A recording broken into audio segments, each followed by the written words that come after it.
Hi everyone, welcome. My name is Brenda Morales and you are watching a live interactive television program.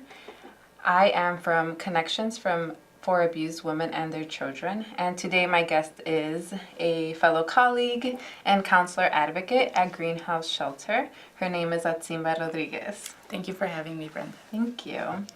So at this time, I just want to invite everyone to call with any questions that you may have about domestic violence. If you or anyone that you know is going through a domestic violent relationship, or if you have any questions about domestic violence, or even think that you may be in a domestic violent relationship, you can call the number that you see below, and we'll be able to answer some questions for you right now. Otherwise, we're just going to talk about domestic violence. Yeah. And so, just to start off, for those of you watching and who may be asking, what is domestic violence exactly? Well, I guess there are a lot of answers to this question, but it can be all summarized in a short sentence that we like to use. Domestic violence is a pattern of behaviors used by one partner to obtain control and power over the other partner in an intimate relationship. And this can be in the form of many different things that they do. One of them can be physical abuse, emotional abuse, taking control over their financial situation, as well as isolating them from other family members. Yeah, absolutely.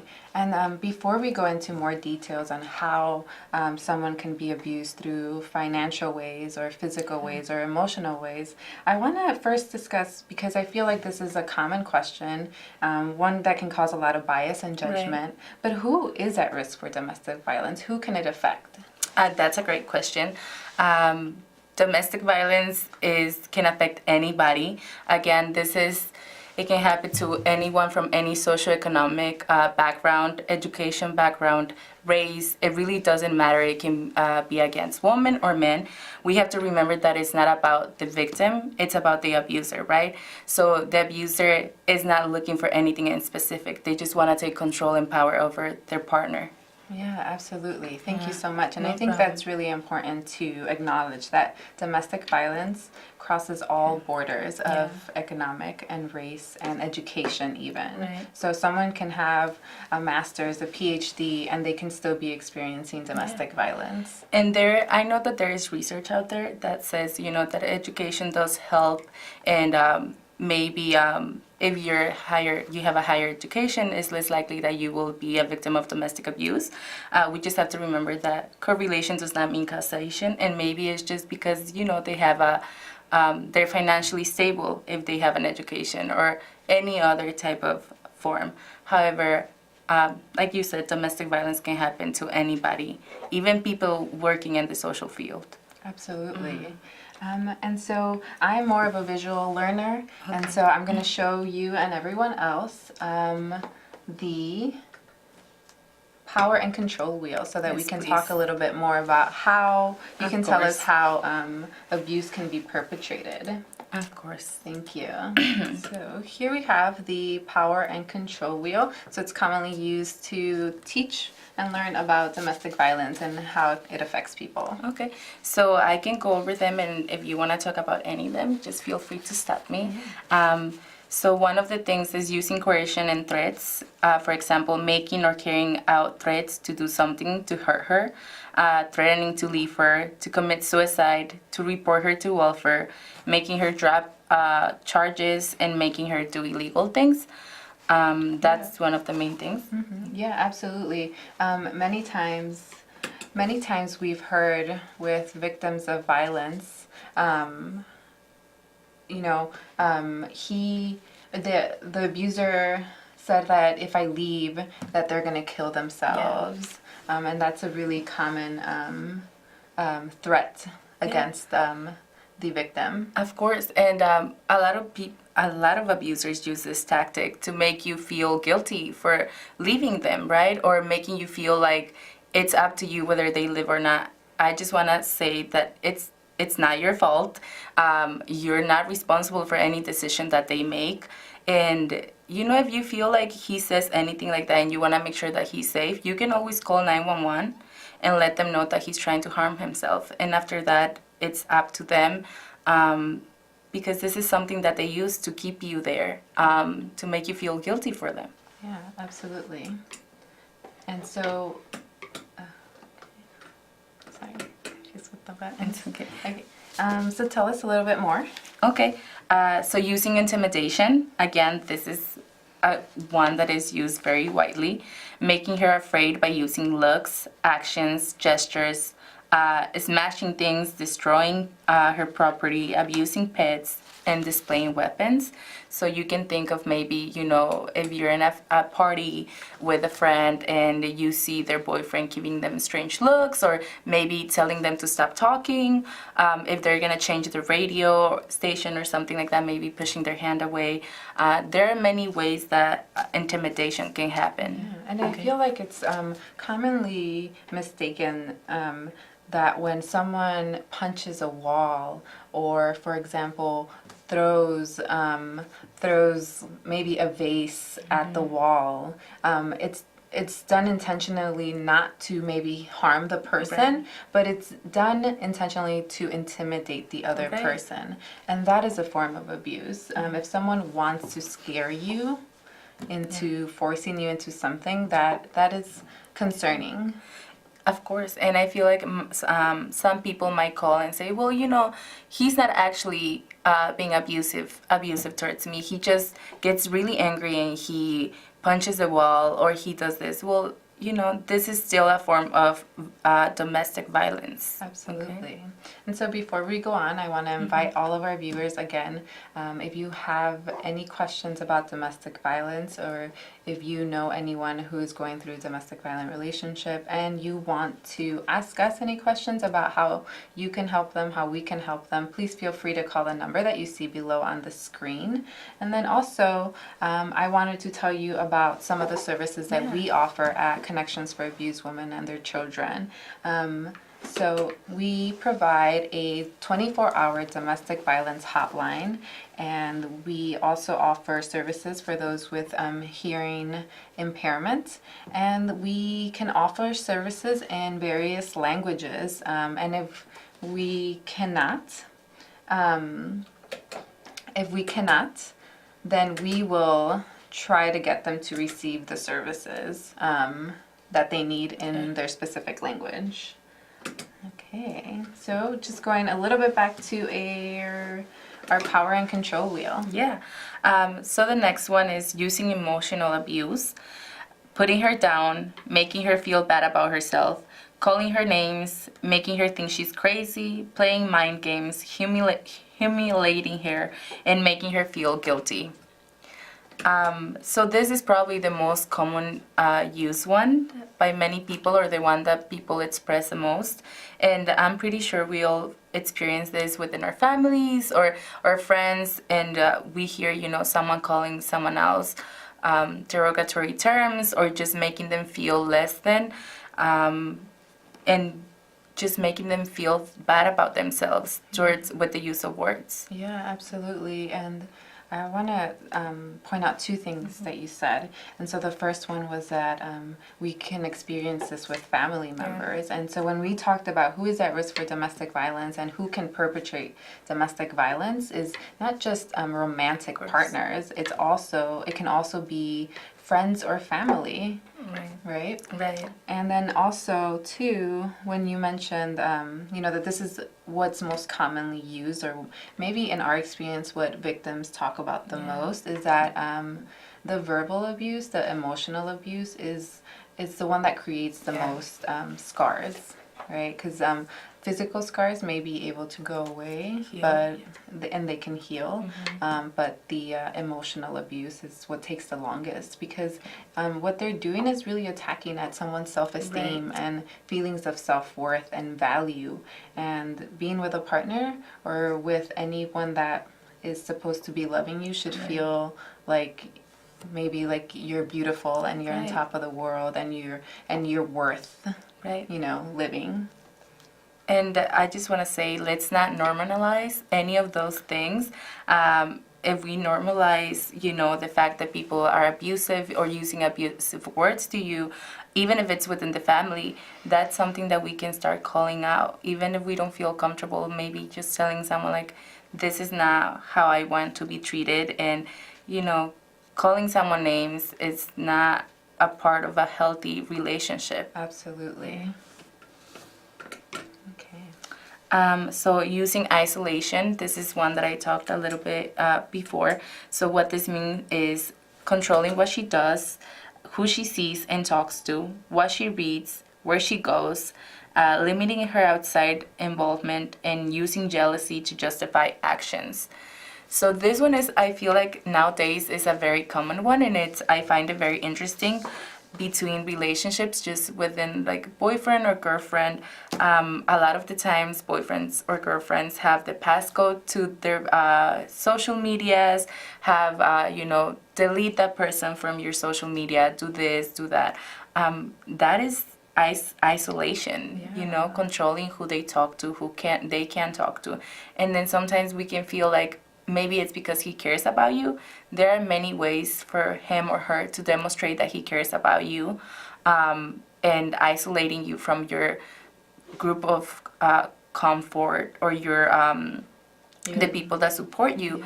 It's not a healthy way. Absolutely. Yeah. And I think this is also, really harming too, because when an abuser isolates a victim can feel like they have no other options. Right. And so when you hear people say, why did they stay? Right. Because they were left no other form of support, of communication. They're either not allowed to go to work, right? That's a form of financial abuse that we'll go into in a second, or not talk to any family or friends that they've had. Yeah, I'm glad you brought that up, Brenda, because I think we have the misconception that, well, if you want to leave, why don't you just leave? That's it. If you really wanted to leave, you could have done it. It's not that simple. Like we're talking about there, all of these tactics are used against the victim, so they feel powerless and they feel like they don't have control of their life, right? A lot of the people might be in situations already that are putting them in a, that they're, for example, maybe they might not have, they might be undocumented, or they might be younger, they might not have family here in this state, even if they have their family in another state. They might feel like they have no one to turn to. So this is why it's very important. And again, just so you know, CAWC offers services for you that you can feel welcome to call at any time. Absolutely. And I'll put that phone number up again for those of you who are just joining us. Again, if you know someone or you are going through a domestic violent relationship, perhaps you don't want to call right now and ask us a question live, but you can call us tonight, tomorrow, the next week. We are open 24 hours a day, every day of the year, and we have a domestic violence crisis hotline, where you can talk to someone about your situation, about your friend's situation, about a family member's situation. And Atsimba, I just wanted us to talk a little bit, and we'll go back to our power and control wheel, because there's a lot to talk about there. But we also want to tell everyone, what kind of services does CAWC offer? Okay, so CAWC offers a variety of services.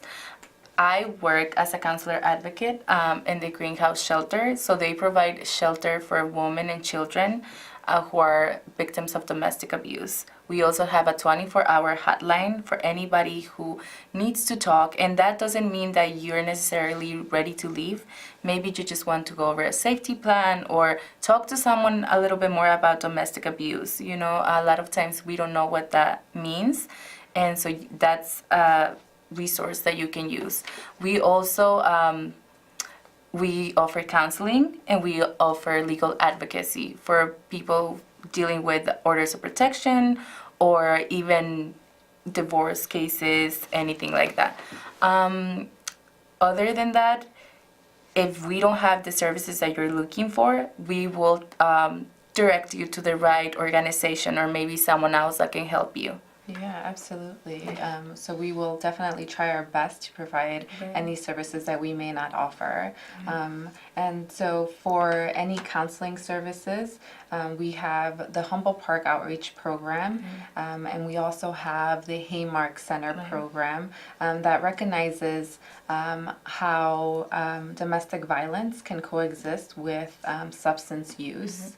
And then also we have the Hospital Crisis Intervention Program, and that's located in 2 hospitals, in Northwestern Hospital and at Stroger Hospital as well. And they provide services for victims when they come in and they may have been hurt or have been screened for domestic violence and have responded that they do identify as a victim of violence.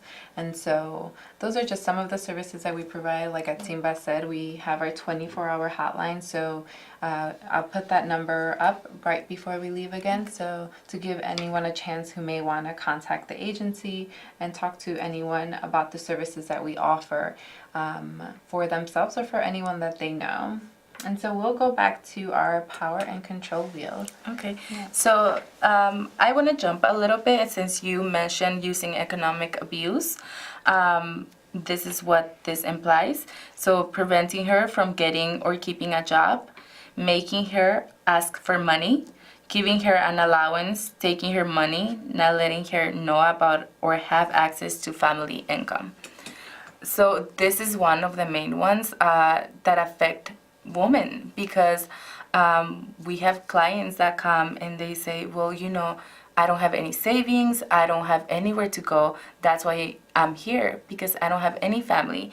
And even if I did have any family here, I don't have anywhere to sustain myself or my family. A lot of times they're looking out for their kids, and they might not have any experience. They never worked, because they weren't allowed to. And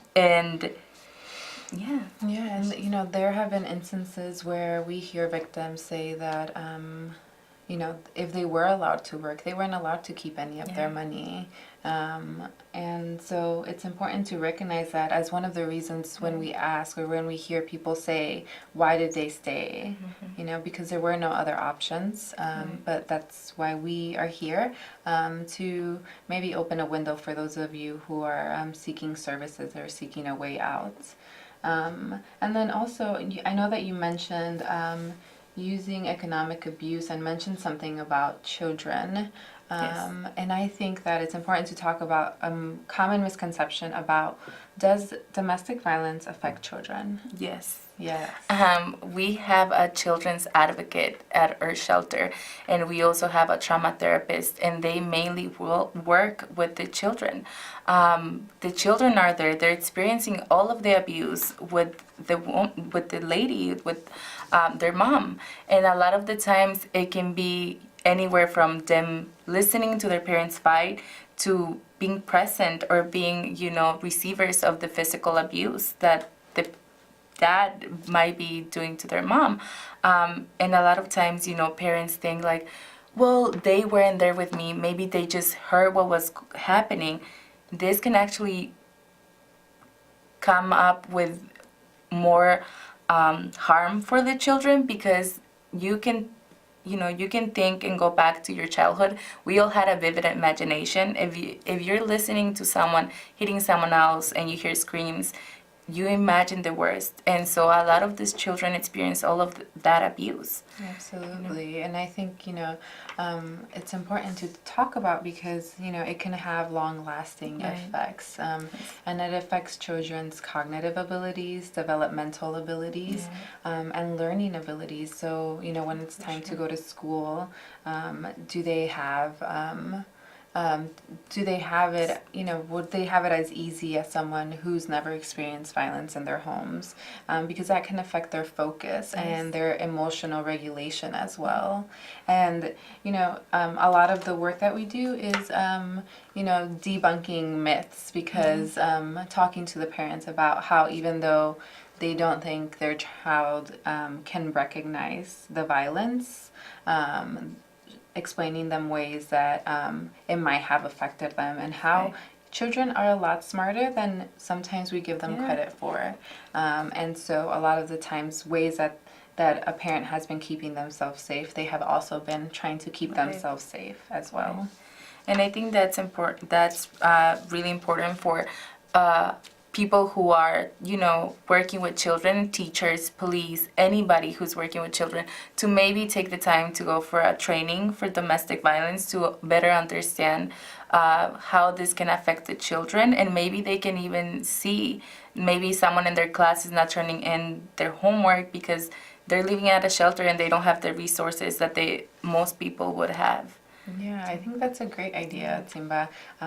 So I mean, if you are watching and you are a social worker, a teacher, or someone in the community that is interested in being more knowledgeable or helping in a program, it doesn't have to be our program, but there's a 40-hour domestic violence training that is required to work with victims of violence, and so our agency offers it. So if anyone is interested in calling, you can also call the hotline or call right now if you have any questions. We are down to our last 5 minutes of this program, so I hope that anyone watching has learned something new about domestic violence.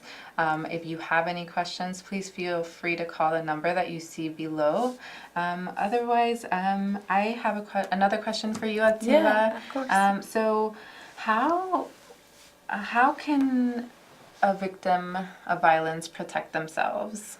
So we have a service plan that we go over with them, and this can be done in different ways. So if you're still in an abusive relationship and you feel like you're not ready to leave or there's no way for you to escape, these are some things that you can do.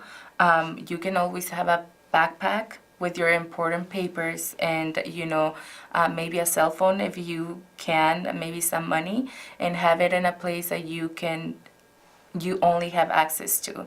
Okay, so maybe when the opportunity presents, you can just leave. You can have communication maybe even with your neighbors. If they hear that something is happening, you can always tell them, listen, if this happens again, could you please call the police for me? Or if you see this happening, call the police. Again, if you are in a situation, go for a room where there are no place that will harm you. Go away from the kitchen or any place where you will be trapped. That's one way. And even though these things might seem like, something that they shouldn't do, they could just leave. A lot of the people are not ready to leave, and those are precautions that they can take. Absolutely. If you have children, you can always talk to them and create a safety plan as well. Yeah, absolutely. And I think that this is just part of, the work that we are doing at CAWC is developing safety plans. Right. And so every safety plan is unique to every victim situation, and it's something that we can discuss either if you come to receive our services or if you want to call our domestic violence hotline. And so right before we leave, I want to thank you, Atimba. Thank you for coming to be interviewed by me. And then also I wanted to leave everyone with our domestic violence crisis hotline information. And here we are again, our 24-hour domestic violence hotline that we are open 365 days of the year. So at any time that anyone wants to talk, you or anyone that you know can call this hotline and discuss what their options are, what your options are regarding the situation.